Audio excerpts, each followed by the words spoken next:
Visit our website startupstories.in for more inspirational stories and updates from the startup world.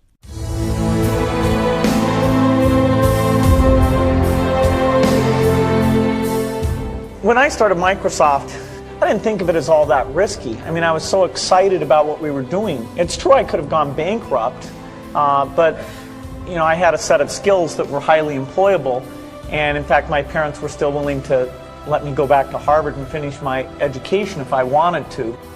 And so then I got this incredibly conservative approach that I wanted to have enough money in the bank to pay a year's worth of payroll, even if we didn't get any payments coming in.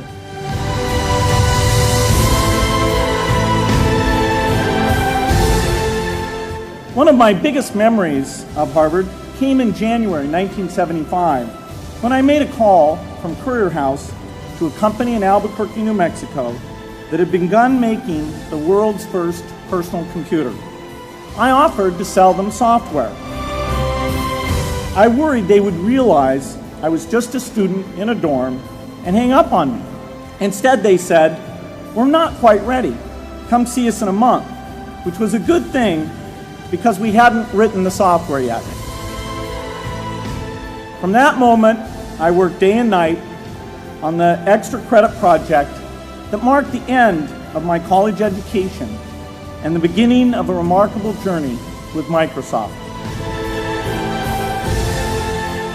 If you're going to start a company, it takes so much energy that it better overcome your feeling of risk.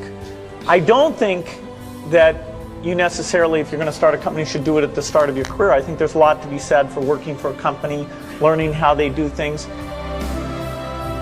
When people are first skeptical and they think, "Oh, this kid doesn't know anything," then when you show them you've really got a good product and you know something, they actually tend to go overboard and they think, "Whoa, they know a lot. Let's really do an incredible amount with these people." So our youth, at least in this country, was a huge asset for us once we reached a certain threshold. Those problems that come with starting a firm, you better think of those as part of the pleasure, part of the challenge that is part of the excitement.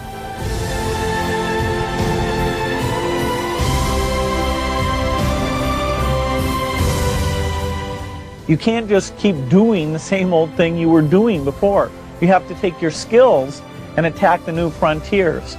In the business of technology, you have to think about what are you missing? What is the research or customer feedback that you should be paying more attention to? And how do you keep that pace of innovation very, very high? How do you make sure you're hiring the very best people? And that kind of focus has helped drive us forward through all the milestones the company has had. You've got to enjoy what you do every day. And for me, that's working with very smart people. It's working on new problems. Every time we think, hey, we've had a little bit of success, we're pretty careful not to dwell on it too much because the bar gets raised. People's expectations of the products, we've always got customer feedback telling us the machines are too complicated, they're not natural enough. About 25% of the time that I'm out traveling around meeting with customers, Europe, Asia, and that sort of helps me think, okay, do we have the right priorities? What are people responding well to, and what would they like to see us do better? The competition, the breakthroughs, the research, but the computer industry, in particular software, I think is the most exciting, and I think I have the best job in that business. You all have a chance to innovate. As you're thinking about your innovation, of course, you should go after any market that you think is interested in it. But a little bit, if you can also think, okay, does this innovation apply to those most in need? What are you going to do to make it cheap enough, simple enough? Figure out how to get it so it really, if possible, can extend out to the poorest. I wish I had learned more about that at a young age, and so you have an opportunity to do that.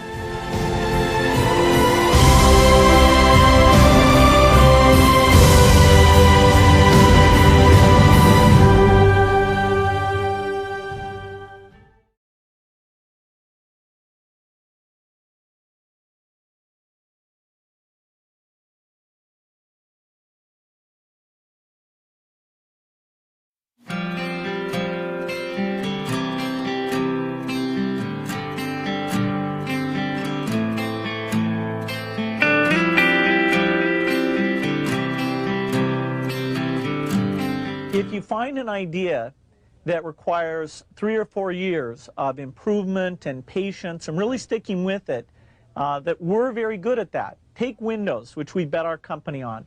Everybody doubted that would succeed. IBM did not support us in that.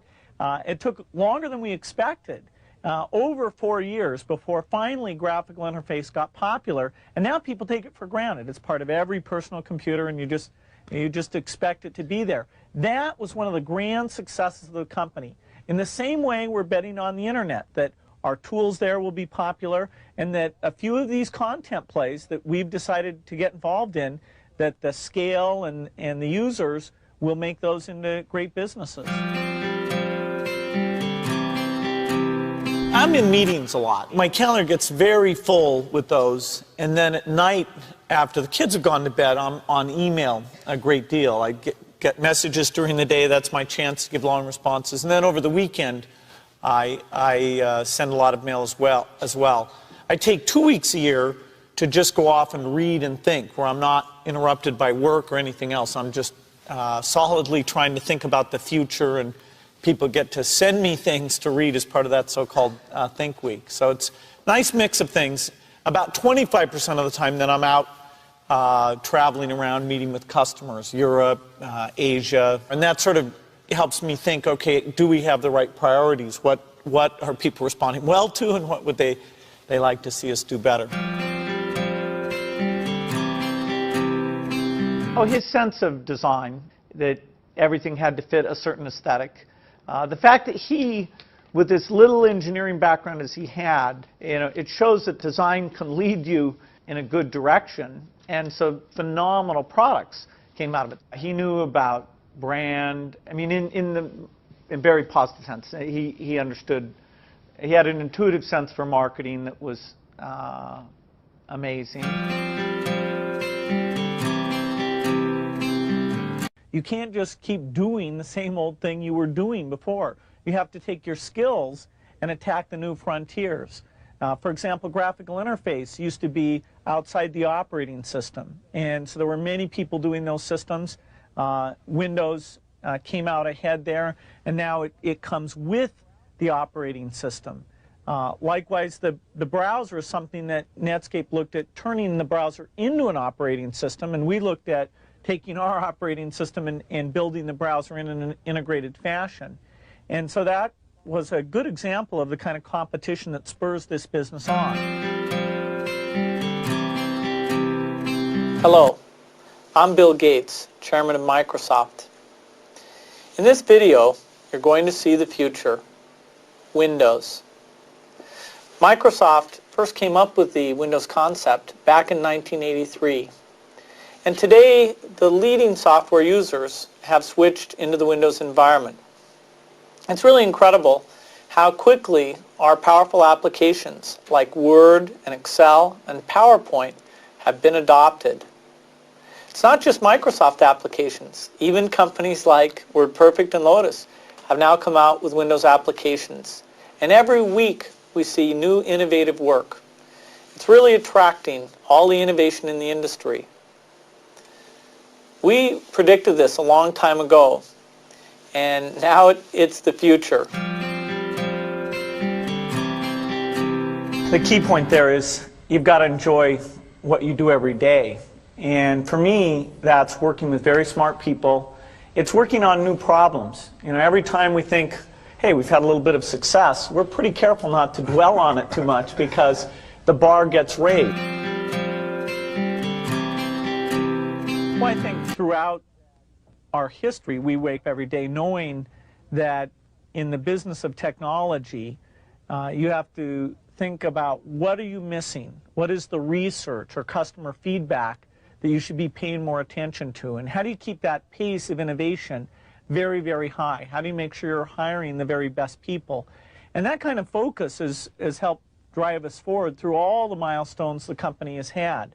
Certainly the internet is a great example of that. We had to tear up our plans and step back and say, well, how do we really embrace all that's good about the internet and recognize some of the shortcomings and make sure we're leading the way in reducing what what has held people away from the internet.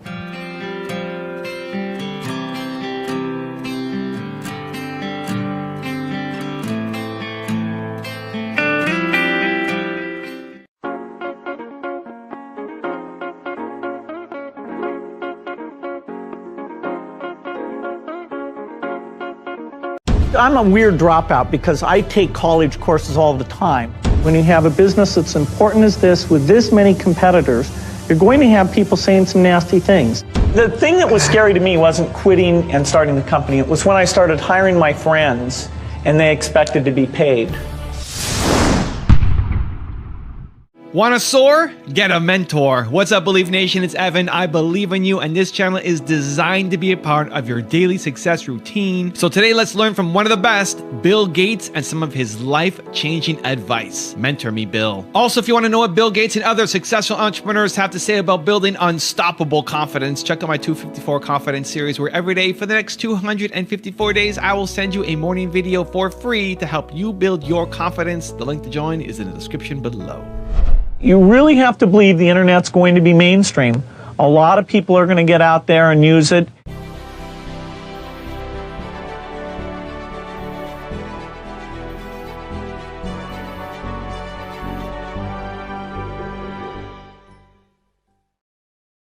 Okay, let's kick it off with rule number 1. Keep learning new things.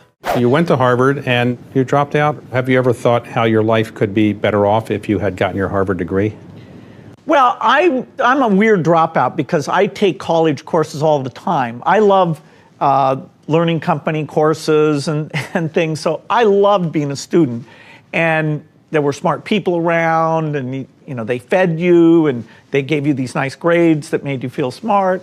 So I feel it was unfortunate that I didn't get to stay there, but I don't think I missed any knowledge because, you know, whatever I needed to learn, I was still in a learning mode. Rule number 2, don't take things personally. You have for years, ever since you were a little boy, I hear, been called a nerd. Do you care? Does it hurt you? Well, nerd means a lot of things. I'm somebody who can sit and read a book about science for hours on end, and you know, I don't mind being labeled as somebody who finds that interesting. There is hardly a day in which something is not written about Microsoft. It has become almost a frenzy. You're being called the evil empire. You forget being called a nerd. You are now being called arrogant, greedy, the devil. You've read all this stuff. I heard that this has been said. What do you say about all of this? Well, it's a very competitive business. And that's all? Oh, no, absolutely. When you have the level of success that we've had, when you have a business that's important as this with this many competitors, you're going to have people saying some nasty things. And so you have to learn a little bit not to take it too personally. Rule number 3, have energy.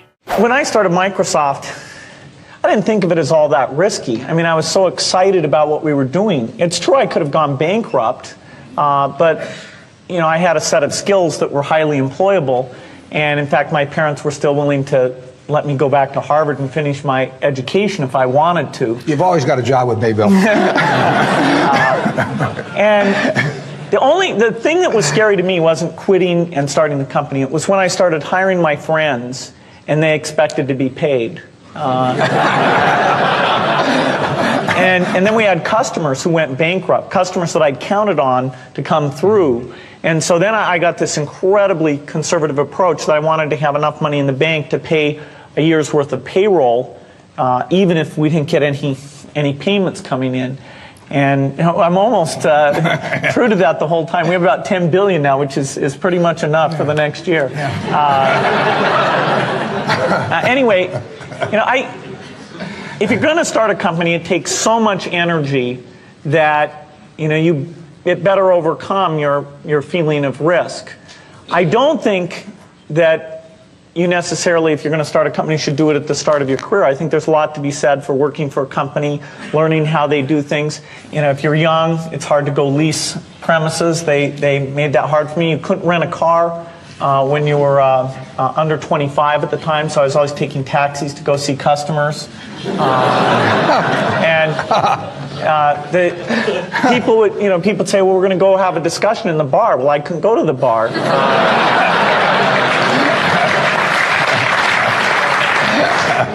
But that's fun, because I'll tell you, when people are first skeptical and they think, oh, this kid doesn't know anything, then when you show them you've really got a good product and you know something, they actually tend to go overboard and they think, whoa, they know a lot. Let's really do an incredible amount with these people. So our youth, at least in this country, was a huge asset for us once we reached a certain threshold. It's hard to hire older people, because they'll be a little bit conservative about whether they should come and take the risk. And it took 3 or 4 years before we could go out into the normal sort of employment pool. But those problems that come with starting a firm, you better think of those as part of the pleasure, part of the challenge that is part of the excitement. Rule number 4, be a problem solver. My question to you is, if you suddenly found yourself to be, say, a sophomore in college at Harvard, what do you think you would study, and how do you think you'd spend your time engaging in activities? Well, the thing that you're likely to be world class at is whatever you obsessed over from, say, age 12 to 18. In my case, it was writing software, where I would think I was good, and then I would meet somebody who would tell me I wasn't, and I would look at their code, and I went through 4 sort of comeuppances of, oh, that's what a really good programmer looks like. And part of the reason I worshiped Digital Equipment was eventually it was a couple of their very best programmers who came and shared with me how they thought about it, how they did things. And I had studied their code, and there were several people who were so key to my doing that. So today I would go into software, which today that means going into artificial intelligence. Computers still can't read. They cannot take a book of information and say pass an AP test on that book. And that's a solvable problem, but it's a knowledge representation problem. And I've always wanted to solve that problem. I'm jealous that maybe one of you gets to work on that. I'm unlikely to go back and be hands-on in that way, but it's the juiciest problem ever. I've thought about it for a long time. So I would go into AI. And rule number 5, the last one before a very special bonus clip, is find your obsession. Computers, when I was young, were super expensive. And my friend Paul Allen and I actually snuck into places at the University of Washington where they had computers that weren't being used at night.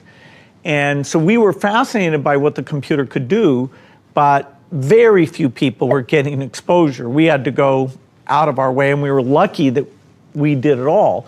And so then when the idea of moving the computer onto a chip that Intel would make, and that would make the computer literally millions of times cheaper than the ones we were using, so both more powerful and available to people on a personal level, then the idea of, okay, it would be very different, the software you needed, the way the industry would work. We were super lucky to be there when that was happening. So what did your family think? Did they say there's something wrong with this young man? He wants to just do computers? They knew I was obsessed with computers, that I would skip athletics, that I'd go in overnight, that I'd leave the house sometimes when they prefer I wouldn't go work at night on these things. And so it was kind of considered a little strange.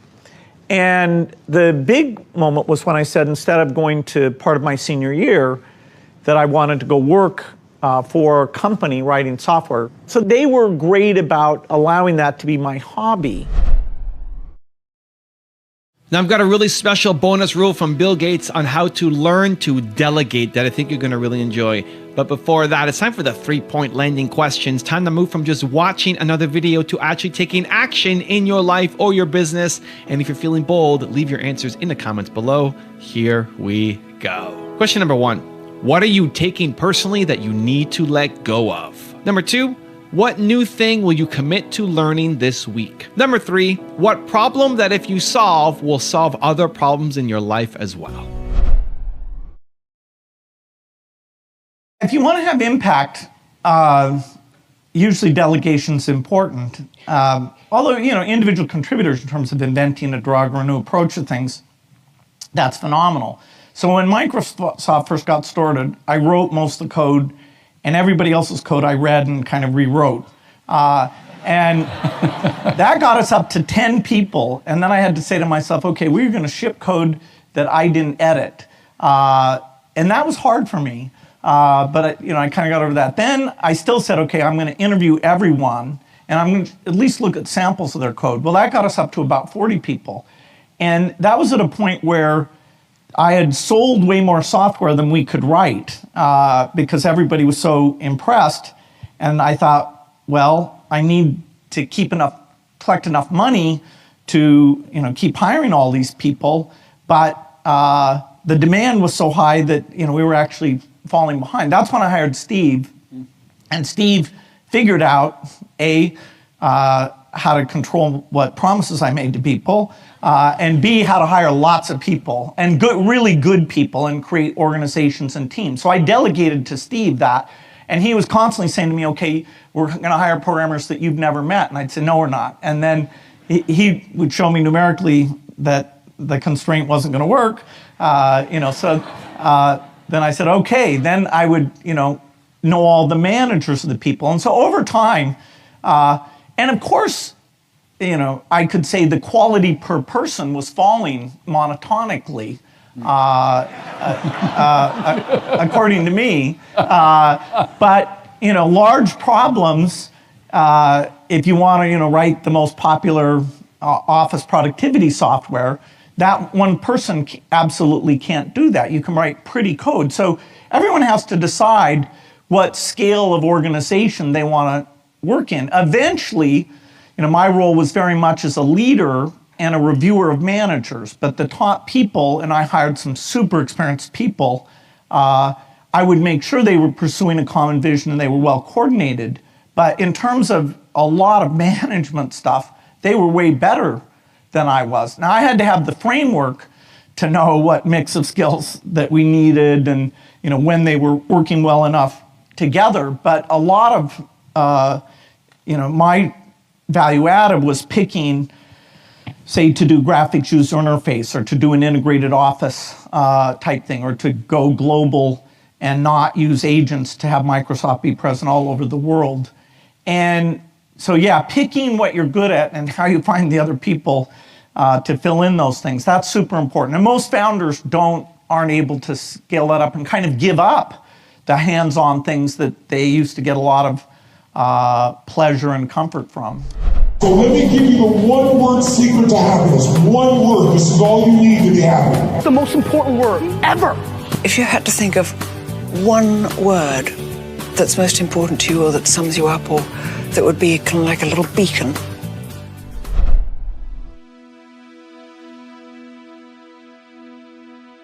Check out the Steve Jobs versus Bill Gates video that I made. I think you're going to really enjoy it. The link is right there next to me. Continue to believe, and I'll see you there. I have invited here today 3 industry experts to have a panel discussion on software.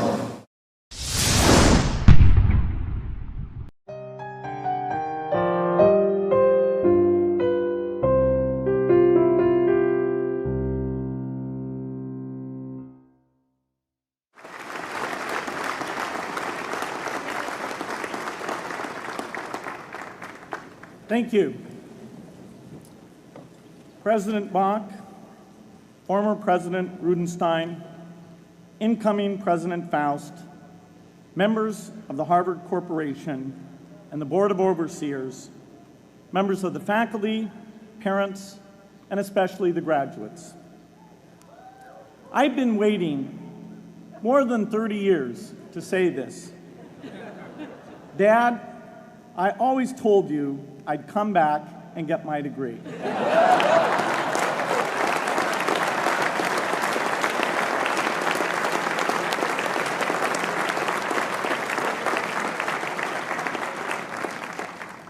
I want to thank Harvard for this honor.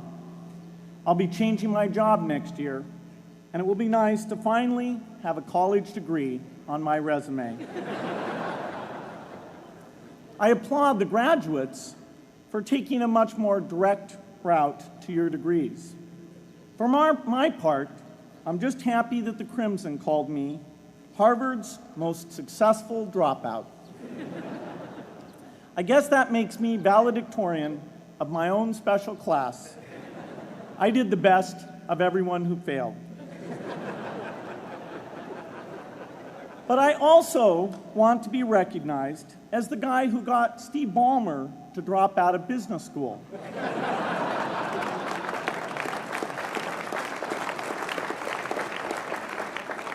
I'm a bad influence. That's why I was invited to speak at your graduation. If I'd spoken at your orientation, fewer of you might be here today.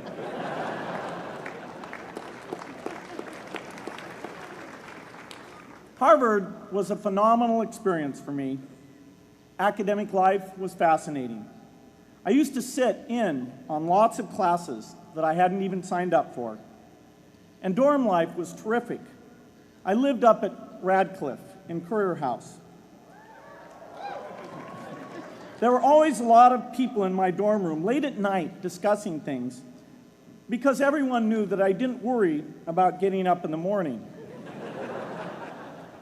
That's how I came to be the leader of the antisocial group. We clung to each other as a way of validating our rejection of all those social people. Radcliffe was a great place to live. There were more women up there, and most of the guys were math science types. The combination offered me the best odds, if you know what I mean. That's where I learned the sad lesson that improving your odds doesn't guarantee success. One of my biggest memories of Harvard came in January 1975 when I made a call from Courier House to a company in Albuquerque, New Mexico that had begun making the world's first personal computer. I offered to sell them software. I worried they would realize I was just a student in a dorm and hang up on me. Instead, they said, "We're not quite ready. Come see us in a month," which was a good thing because we hadn't written the software yet. From that moment, I worked day and night on the extra credit project that marked the end of my college education and the beginning of a remarkable journey with Microsoft. What I remember above all about Harvard was being in the midst of so much energy and intelligence. It could be exhilarating, intimidating, sometimes even discouraging, but always challenging. It was an amazing privilege, and though I left early, I was transformed by my years at Harvard, the friendships I made, and the ideas I worked on. But taking a serious look back, I do have one big regret. I left Harvard with no real awareness of the awful inequities in the world, the appalling disparities of health and wealth and opportunity that condemn millions of people to lives of despair. I learned a lot here at Harvard about new ideas in economics and politics. I got great exposure to the advances being made in the sciences. But humanity's greatest advances are not in its discoveries, but in how those discoveries are applied to reduce inequity.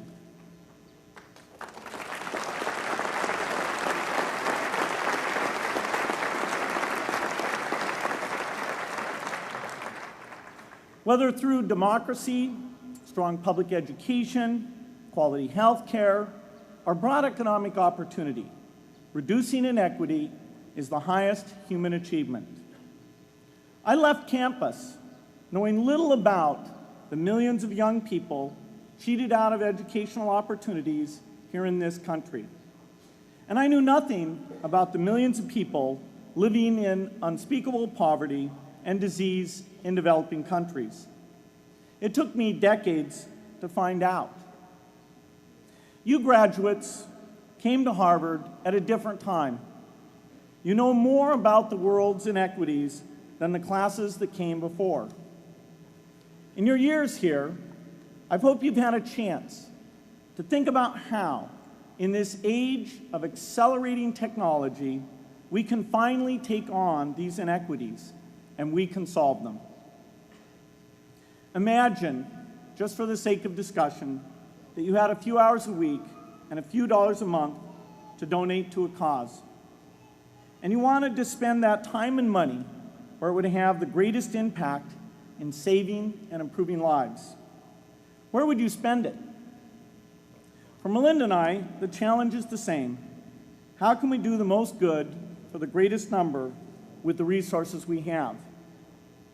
During our discussions on this question, Melinda and I read an article about the millions of children who are dying every year in poor countries from diseases that we had long ago made harmless in this country. Measles, malaria, pneumonia, hepatitis B, yellow fever. One disease that I had never heard of, rotavirus, was killing 500,000 children each year, none of them in the United States. We were shocked. We had assumed that if millions of children were dying and they could be saved, the world would make it a priority to discover and deliver the medicines to save them. But it did not. For under $1, there were interventions that could save lives that just weren't being delivered. If you believe that every life has equal value, it's revolting to learn that some lives are seen as worth saving and others are not. We said to ourselves, this can't be true, but if it is true, it deserves to be the priority of our giving. So we began our work in the same way anyone here would begin it. We asked, how could the world let these children die? The answer is simple and harsh. The market did not reward saving the lives of these children, and governments did not subsidize it. So the children died because their mothers and fathers had no power in the market and no voice in the system. But you and I have both. We can make market forces work better for the poor if we can develop a more creative capitalism. If we can stretch the reach of market forces so that more people can make a profit or at least earn a living serving people who are suffering from the great inequities. We can also press governments around the world to spend taxpayer money in ways that better reflect the values of the people who pay the taxes. If we can find approaches that meet the needs of the poor in ways that generate profits for business and votes for politicians, we will have found a sustainable way to reduce inequity in the world. Now, this task is open-ended. It can never be finished. But a conscious effort to answer this challenge can change the world. I'm optimistic that we can do this. But I talk to skeptics who claim there is no hope. They say, inequity has been with us since the beginning and will be with us until the end, because people just don't care. I completely disagree. I believe we have more caring than we know what to do with. All of us here in this yard, at one time or another, have seen human tragedies that broke our heart, and yet we did nothing, not because we didn't care, but because we didn't know what to do. If we had known how to help, we would have acted. The barrier to change is not too little caring. It is too much complexity. To turn caring into action, we need to see a problem, see a solution, and see the impact. But complexity blocks all three steps. Even with the advent of the internet and 24-hour news, it is still a complex enterprise to get people to truly see the problems. When an airplane crashes, officials immediately call a press conference. They promise to investigate, determine the cause, and prevent similar crashes in the future. But if the officials were brutally honest, they would say, of all the people in the world who died today from preventable causes, 0.1% were on this plane. We're determined to do everything possible to solve the problem that took the lives of the 0.1%. The problem is not just the plane crash, but the millions of preventable deaths. We don't read much about these deaths. The media covers what's new, and millions of people dying is nothing new. So it stays in the background where it's easy to ignore. But even when we do see it or read about it, it's difficult to keep our eyes on the problem. It's difficult to look at suffering if the situation is so complex that we don't know how to help. And so we look away. If we can really see a problem, which is the first step, we come to the second step, cutting through the complexity to find a solution. Finding solutions is essential if we want to make the most of our caring. If we have clear and proven answers anytime an organization or individual asks, "How can I help?" then we can get action, and we can make sure that none of the caring in the world is wasted. But complexity makes it hard to mark a path of action for everyone who cares, and makes it hard for their caring to matter. Cutting through complexity to find solutions runs through 4 predictable stages. Determine a goal, find the highest impact approach, deliver the technology ideal for that approach, and in the meantime, use the best application of technology you already have. Whether it's something sophisticated like a new drug or something simple like a bed net. The AIDS epidemic offers an example. The broad goal, of course, is to end the disease. The highest leverage approach is prevention. The ideal technology would be a vaccine that gives lifelong immunity with a single dose. So governments, drug companies, and foundations are funding vaccine research. But their work is likely to take more than a decade. So in the meantime, we have to work with what we have in hand, and the best prevention approach we have now is getting people to avoid risky behavior. Pursuing that goal starts the 4-step cycle again. This is the pattern. The crucial thing is to never stop thinking and working, and never do what we did with malaria and tuberculosis in the 20th century, which is to surrender to complexity and quit. The final step, after seeing the problem and finding an approach, is to measure the impact of the work and to share that, success or failure, so that others can learn from the efforts. You have to have the statistics, of course. You have to be able to show, for example, that a program is vaccinating millions more children. You have to be able to show, for example, a decline in the number of children dying from the diseases.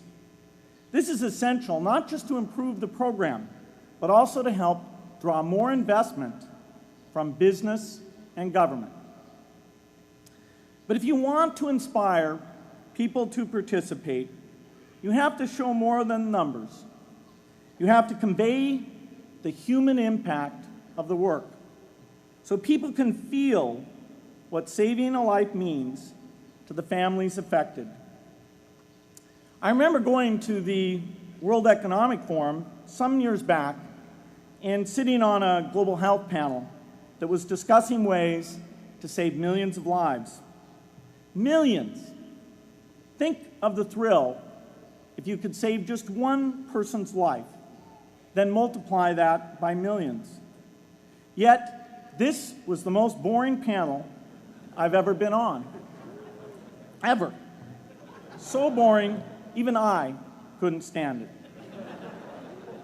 What made that experience especially striking was that I had just come from an event where we were introducing version 13 of some piece of software, and we had people jumping and shouting with excitement. I love getting people excited about software. But why can't we generate even more excitement for saving lives? You can't get people excited unless you can help them see and feel the impact.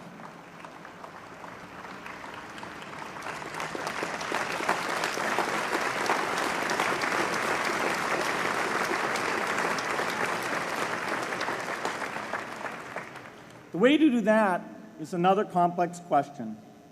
Still, I'm optimistic. Yes, inequity has been with us forever, but the new tools we have to cut through complexity have not been with us forever. They are new.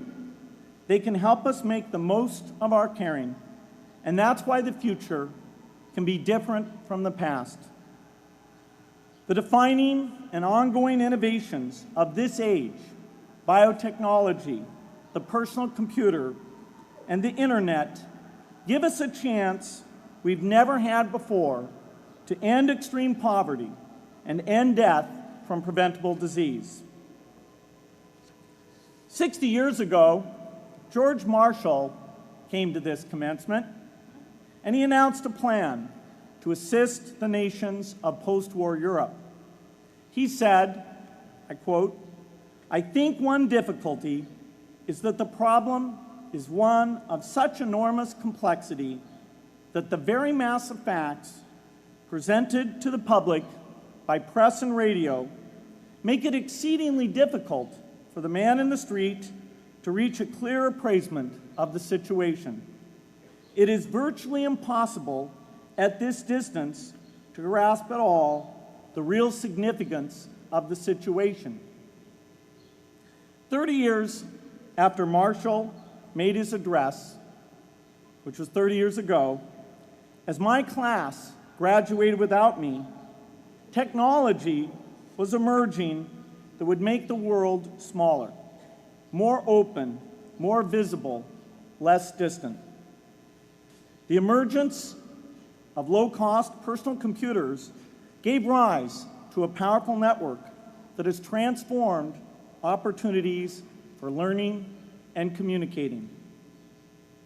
The magical thing about this network is not just that it collapses distance and makes everyone your neighbor. It also dramatically increases the number of brilliant minds we can bring in to work together on the same problem. And it scales up the rate of potential innovation to a staggering degree. At the same time, for every person who has access to this technology, 5 people don't. That means many creative minds are left out of this discussion. Smart people with practical intelligence and relevant experience who don't have the technology to hone their talents or contribute their ideas to the world. We need as many people as possible to gain access to this technology because these advances are triggering a revolution in what human beings can do for one another. They are making it possible, not just for national governments, but for universities, corporations, small organizations, and even individuals to see problems, see approaches, and measure the impact of their efforts to address the hunger, poverty, and desperation George Marshall spoke of 60 years ago.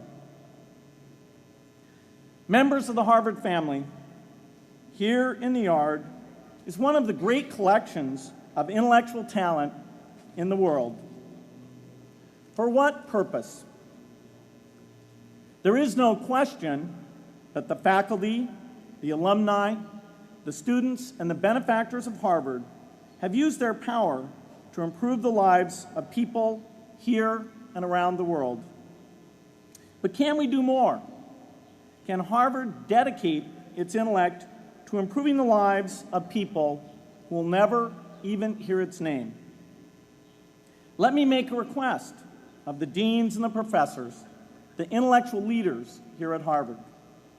As you hire new faculty, award tenure, review curriculum, and determine degree requirements, please ask yourself, Should our best minds be more dedicated to solving our biggest problems? Should Harvard encourage its faculty to take on the world's worst inequities?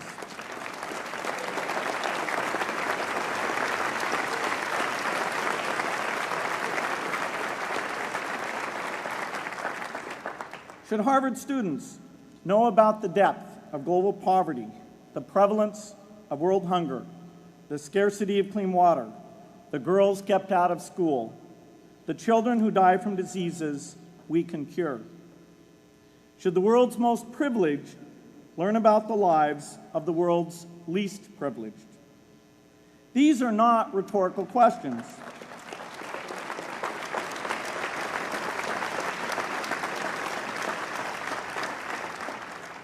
You will answer with your policies.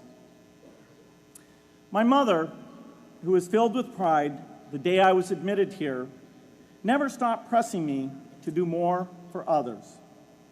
A few days before I was married, she hosted a bridal event at which she read aloud a letter about marriage that she had written to Melinda. My mother was very ill with cancer at the time, but she saw one more opportunity to deliver her message, and at the close of the letter she said, "From those to whom much is given, much is expected."